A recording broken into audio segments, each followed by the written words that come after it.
na sa pinakabago at pinag-uusapan ng lahat. This is a great show, educating and empowering people to live and stay healthy. Health TV Embassy, ito ang show ng bawat Pilipino. Health TV Embassy, siguradong gagaling ka. Sa pamamagitan po nitong ating programa, God will bless us more and more. Napakaganda ng show na yan! Health TV Embassy! Health TV Embassy! Health TV Embassy, bagong sandigan sa makabagong kalusugan. Health TV Embassy! Ang kauna-unahang Pinoy lifestyle magazine, health and wellness TV show in Asia. Health TV Embassy! Ang pasaporte mo sa mahabang buhay.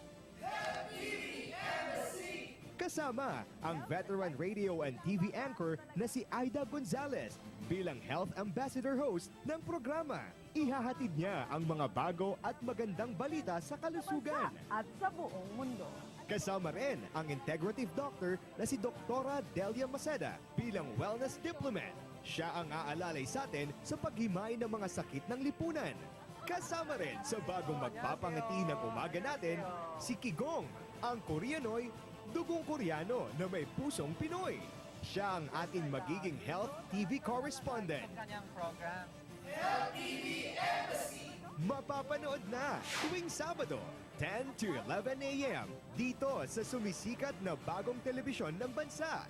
Inquirer 990 Television, Channel 16 or 18 sa lahat ng ABS-CBN TV+. Channel 9 naman sa RCA at Channel 23 sa iba't ibang digiboxes sa buong kapuluan. Mapapanood ng sabayan sa DZIQ AM Band, Radyo Inquirer 990 sa Talapihitan.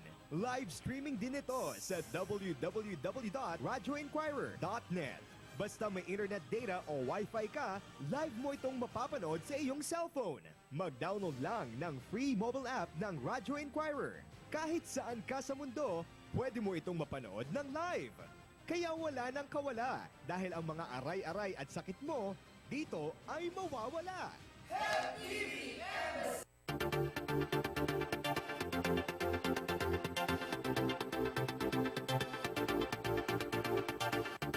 Nag-uusisa, balanseng pagbabalita, walang takot, mamahayag. Arlene de la Cruz, Jake Madarazo, Banner Story. Balik tayo sa Banner Story mga kababayan. Sa oras sa 6:38, punta naman natin ating radio.inquirer.net. Ito po ating pinakamabilis na news website mga kababayan. Salamat kay Donabel Dominguez Cargullo, kay Hani Abbas, kay Jay Dores, ganoon din kay Den Macaranas, sa kanilang editor-in-chief na si Miss Arlene de la Cruz. Banner Story. Ang ating headline, ito po, Hiner, nasa loob na rin ng Philippine Area of Responsibility. Yan po nakalagay sa ating website mga kababayan, radio.inquirer.net. Ferdi, naglandfall na sa Itbayat, Batanes kaninang alas 12:15 ng madaling araw.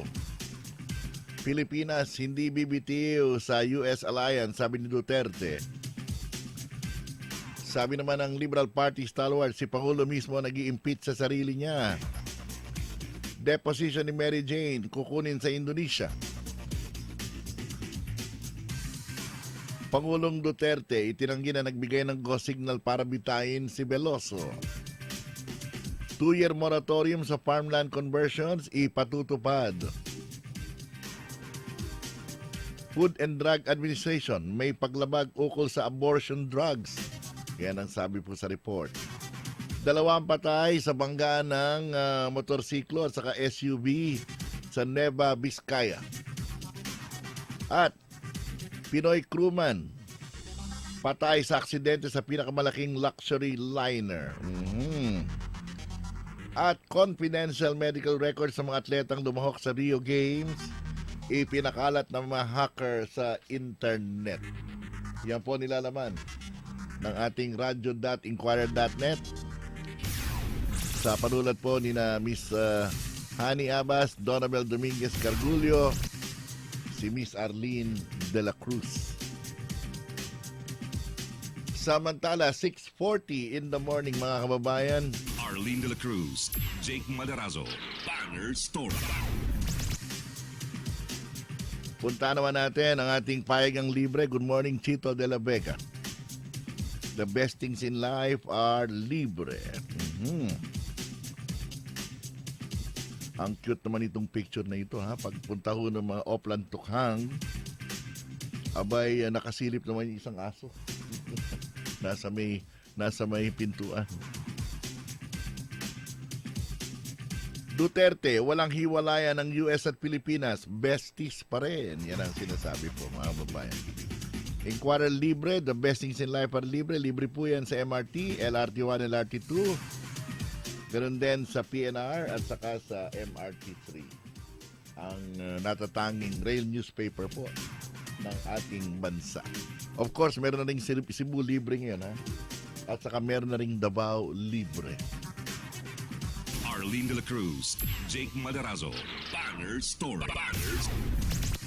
Samantala, ito naman po yung Inquirer Bandera, balita buena sa Chika. Ito po ang ating headlines. Nakikita niyo po sa bandang kanan, sa may harap, ano ha? Duterte, bitay kay Veloso, dapat igalang. Sabi niya gano'n, ha? Digong, ayaw sa US, kaya dinedma ASEAN-US meet. Liberal Party, tinangging planong impeach si Rodi. Dalawa pa, nagkazika sa Iloilo. Bus versus bus, 3 patay, 44 ang sugatan. Ito po yung nangyari sa Subic. At sa mga balitang showbiz, sino ba yan? Si Sid Lucero yan. Sid Lucero sa issue ng illegal na droga. Kung salot ka na, di ka na kailangan. Yan ang sabi ho nitong si Sid Lucero.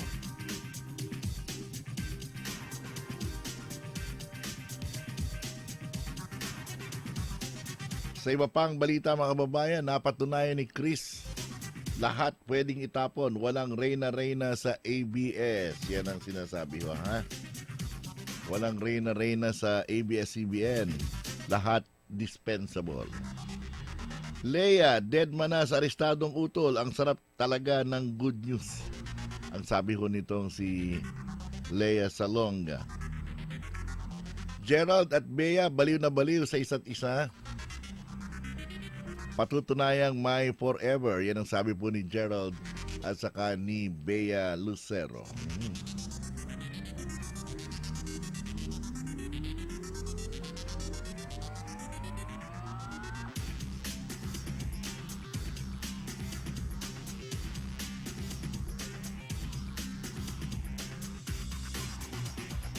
At silipin naman natin kung may column itong si Arlene. Wala naman siyang column ngayon, okay?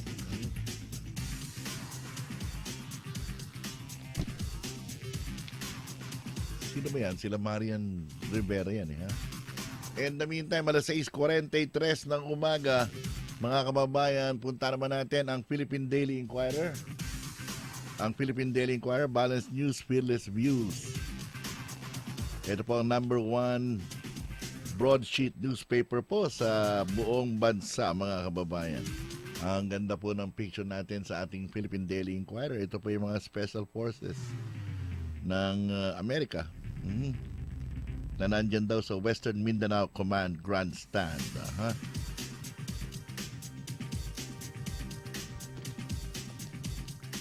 Ang banner story po ng Philippine Daily Inquirer. Good morning, Mr. Joey Nolasco. Philippines not cutting ties with allies, sabi ni Duterte. President says he's not anti-American. Duterte says he snubbed Obama too at Laos meet. Yan ang sabi niya. Tokhang goes civil in Alabang. LP leader says fault lies in Rodi's tongue. 2-year freeze on farmland conversion up. Yan ang sabi po. SC judge to get Veloso's deposition. Yan po ang front page ng Philippine Daily Inquirer ngayong umaga, mga kababayan. Ang page 2 naman, ang second front page, mga kababayan, Senate vows speedy probe of Laila de Lima. Yan po ang sinasabi po ng Senate Committee on Ethics and Privileges sa sulat po ni Tara Quismundo. Tapos bottom-up budgeting scheme ng Aquino administration is a waste, sabi ni Jokno. Sabi naman ni Sueno, it's admirable, sabi niya. Etong sabi ng DILG Secretary. Well, naintindihan natin ang diferensya nila sapagkat sa panig po ng DILG, ito isang political tool. Ha? Sa panig naman ho ng Department of Budget and Management, teka muna, hindi parehas yan kasi may papaboran ka, meron kang bibigyan ng hindi bibigyan. Diba? Dapat hindi ganun. Yan ang sinasabi ko ng need joke, no? Yan po nilalaman ng second front page po ng Philippine Daily Inquirer. Ngayon naman ang ating Inquirer Business. Good morning, Cory Narisma at Raul Marcelo. Ayan ang business editor nila mga babayan, si Raul Marcelo. Ang kanilang headline, foreign investments, nagdoble daw mga babayan, 4.2 billion in net FDI entered Philippines in January to June. Yan ang sinabi ko, mga kababayan. At palitan ng dolyar sa piso. Palitan ng dolyar sa piso, mga kababayan, ay 47 pesos and 45 centavos. 47 pesos and 45 centavos. Samantalang ang stock market po ay bumaba ng 31.52 points o nasa 7,550. Ang dahilan daw po ay regional slump. Yan po nilalaman, mga kababayan, ng Inquirer Business. Arlene de la Cruz, Jake Maderazo, Banger Story. At iba pang mga sister publications natin, mga bagong-bagong balita po mula sa Philippine Daily Inquirer News Group. Bayan nagtatanong, mamamayang nag-uusisa. Balanseng pagbabalita, walang takot na pamamahayag. Radyo Inquirer 990. Oras na para sa Billboard Go Premio. Dito Alas 6:47, napakarami hong billboards ng Radyo Inquirer. 990 Television. Billboard Go Premio. At ito po yung pakulo natin. Siyempre, mula dyan sa Quezon Avenue, nandun po si KB Ainley. KB, kumusta na ang billboard natin dyan sa Quezon Avenue? KB?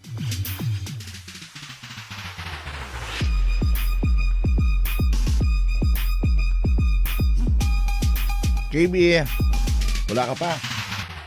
Oras na para sa Billboard Go Premio. Dito sa Radyo Inquirer 990 at Inquirer 990 Television. Billboard Go Premio. Billboard Go Premio.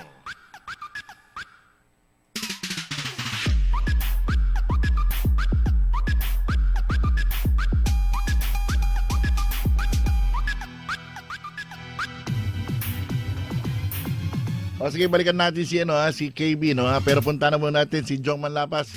Mga nakabonet, umatake daw sa Rodriguez Rizal hanggang Pasig. 5 patay, isang kritikal. Alamin natin kay Jong. Jong, ano nangyayari? 5. 5 yung patay, isang kritikal. Yan ang nangyari nga pamamaslang na naitala ko sa magdamag. Yan ay, Jake, ay hindi operasyon ng pulis, kundi operasyon ng mga sindikato o ng mga bonnet gang, no? Una nga diyang pinasok ng mga dalawang nakabonet ang bahay ng mag-inang Mel Grace Blando, 31 years old, at Rogie Boy Blando, 17 years old, sa Amenity Bill, San Jose Rodriguez Rizal. Sa kawalang awang pinagbabaril ang dalawa. Ayon sa ina ng biktima na si Aling Maribel Blando, dalawang riding in tandem ang huminto sa tapat ng bahay ng mag-ina. Bumaba ang kas nito at siyang pumasok sa loob ng bahay at pinagbabaril ang dalawa. Ayon kay Rodriguez Police Station Police Inspector Raquel Escobedo, ang magtinda ng tingiting gasolina ang pinagkakakitaan ng mag-ina. Pero kung pagbabasihan, ang nakuwang 7 plastic sachet na pinaginalang shabu at maraming drug paraphernalia sa loob ng bahay, posible manong drug din ang lugar. Sa may bahagi naman ng Parañaque, dead on the spot ang isang babae habang kritikal naman sa paggamutan ng kasama nitong lalaki matapos pagbabarilin sa may bahagi ng Will Street, Barangay Don Bosco, Parañaque City. Ayon sa Barangay XO na si Roland Dionisio, isang gwardya ang nakakita na may kotseng uminto sa madilim na bahagi ng naturang lugar at may ibinabang isang lalaki at isang babae na kapwa nakatali ang mga kamay ng packaging tape saka pinaulanan ng balak. Matapos sa naturang pamaril, mabilis na ng mga suspect, lulan ng isang di naplakahang sakyan. Agad na binawian ng buhay ang babaeng biktima na nakuhanan ng dalawang sachet ng inilalang ilegal na droga, habang isinugod naman sa paggamutan ang lalaking biktima na nasa malubhang kalagayan. Dalawa din ng biktima, Jake, na pamaril sa may bahagi ng Pasig City.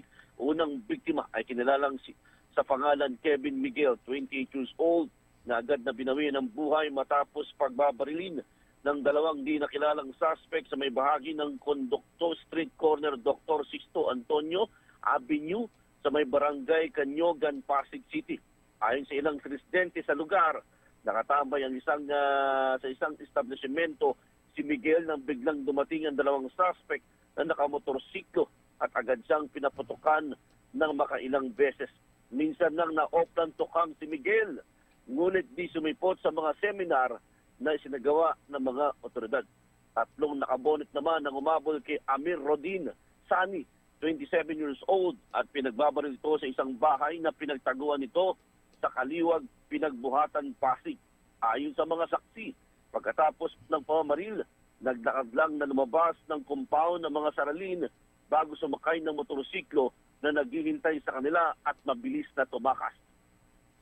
Nakakuha ng basyo ng bala sa crime scene ng Soko dahil isang Muslim ang biktima. Pagkatapos maproseso ng Soko, agad na kinuha ng mga kaanak ang labi ng biktima. Yan na naganap sa magdamag na aking nabantayan sa sumatotal, Jake, no? Nasa 8 yung naitalang patay sa magdamag. 2 dyan sa Maynila, 2 sa Rodriguez Rizal, 2 sa may bahagi ng Pasig, at 2 nga sa Maynila, no? At So, 2 walo. sa Parañaque. Yung sa Maynila ba, police operation yun? Sa Maynila, police operation yun. Ayun. Yung pumalag. Yun dito, anim dito sa Pasig at saka unidentified men. Oo. Bali, hindi. Yung 2 sa Parañaque, unidentified. Pero yung sa Rodriguez Rizal, nakilala na magulang yon. At yung sa 2 sa Pasig, nakilala din ng mga kapitbahay at ng kapamilya. Nakilala yung bumarel. Hindi, I mean, yung mga biktima. Mga biktima. Yung mag-ina doon sa May Rodriguez, ang sabi mo, ang trabaho nila magbenta ng gasolina, di ba? Oo, yung mga tingin-tingin nasa bote-bote. Pero doon pala, nagbebenta rin ng droga. Oo. Hindi inaamin ng nanay, pero hindi raw niya masabi. Pero pinasok ng yung bahay ng mga suspect. Oo, pinasok habang sila'y natutulog. Kitang-kita pa nga, kung makakikita natin sa video dyan, no, kung pwede ipakita. Oo nga, nakita natin. Yung anak niya natutulog. At 17 years old yung anak niya, no, na nadamay at magbe-birthday sana itong darating na October. Kasama rin pa sa pagtutulak yung anak na 17. Yun ang hindi natin masabi, Jake. I see. Kaya sabi nga natin, puro armado, puro naka-face mask, no, ha? Parang sigurado sila sa papatay nila, eh. Oo nga, talagang alam nila kung saan nila hanapin, eh. Oo nga, eh. Sige, okay. So, bali 8 ang score mo, ha? 8, Yes, 8. 2 sa police operation, 6 sa unidentified. Yes. Okay. Okay, Jong Malapas, Pasarachi, Inquirer, 990, bayang nagtatanong, mamayang nag-using. Balansing pagbabalita, walang takot na pamamahaya.